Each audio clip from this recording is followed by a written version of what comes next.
Hello students, here we are discussing question 97 of KVPY SX question paper which was held in year 2016. So let's observe what does this question says.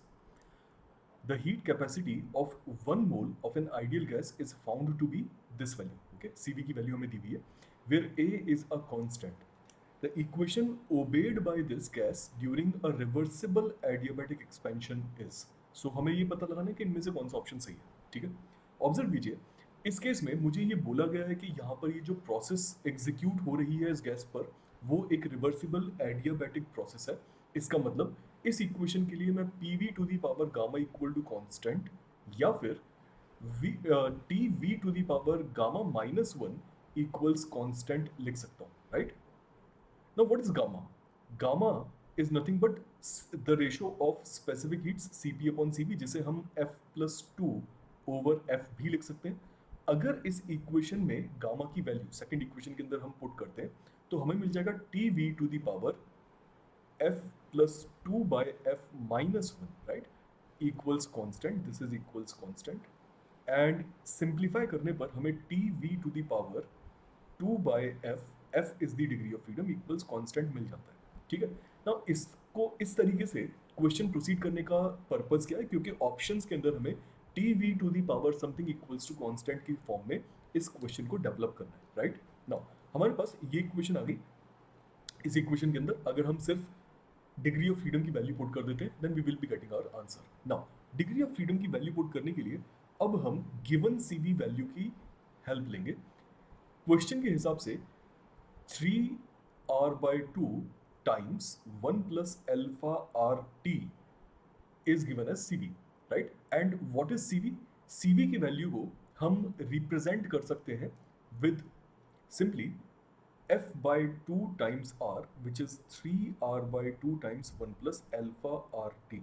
Okay, observe कीजिए r cancels out from both side. ठीक है, मैंने सिर्फ r cancel किया है, denominator का 2 cancel नहीं किया. क्यों? क्योंकि अगर मैं इस इक्वेशन को अब रिवर्स करता हूं तो मुझे मिल जाएगा 2 by 3 times 1 by 1 plus alpha R T. Alpha R T और ए आर टी आप यहाँ पर ए आर टी कर लीजिए. ओके. या फिर अगर हम उस डिनोमिनेटर को न्यूमरेटर में लेकर के आते हैं तो हमारे पास आ जाएगा 1 plus a are t to the power minus 1. Okay, so ये इक्वेशन आ गई है. नाउ इस पॉइंट के बाद में क्वेश्चन करेक्टली डिपिक्ट नहीं करता कि हमें क्या आगे और करना है. Okay, and this is the reason because of which ultimately we will figure out कि इन ऑप्शंस में से कोई भी ऑप्शन सही नहीं है. नाउ ध्यान दीजिए इस पॉइंट के बाद में हमें करना क्या है. इस पॉइंट के बाद में हमें ये जो अंडरलाइंड पार्ट है इस इक्वेशन में इस पार्ट को सेपरेटली लेना है और सोचना है कि बाइनोमियल एक्सपेंशन लगाने पर इसका क्या रिजल्ट आएगा. अगर मैं इस पूरी टर्म को a plus A 1 plus a R T में से ए आर टी वाली टर्म को x अज्यूम कर लेता हूँ तो बाइनोमियल एक्सपेंशन के एप्लीकेशन से मुझे मिलेगा 1 minus x plus x square and so, right. एंड अगर मैं e to the power minus x का इम्प्लीमेंटेशन करता हूँ तब हमारे पास आएगा 1 minus x by 1 factorial plus x square by 2 factorial and so, right. यही टर्म्स बचेंगी हमारे पास. राइट. सो इस पॉइंट पर अब अगला जो सिमिलरिटी वही आती है कि इन केस अगर मैं x बहुत छोटा अज्यूम करूं, suppose x is very very smaller than 1, right. उस केस में क्या हम हायर पावर्स को इग्नोर कर सकते हैं? बिल्कुल कर सकते हैं. एंड अगर ये कर सकते हैं तो फिर x to the 1 plus x to the power minus 1 and e to the power minus x, ये दो फंक्शंस ऑलमोस्ट सिमिलर हो जाएंगे, right. And that is why इस इक्वेशन में हम रिप्लेस कर देंगे 2 by F equals 2 by 3 times 1 plus x to the power minus 1 को रिप्लेस कर देंगे e to the power minus x से, where the value of x is a r into d. Please remember ये तभी possible है जब a into r into t is very very very less than 1, right, which is not a given condition in the question statement. So सबसे पहली problem इस question में यहाँ पर एग्जिस्ट करती है कि ये condition that value of a times r is या a times r into t is very very small, ये पॉइंट हमें गिवन देना चाहिए था. ठीक है, so first problem with this question.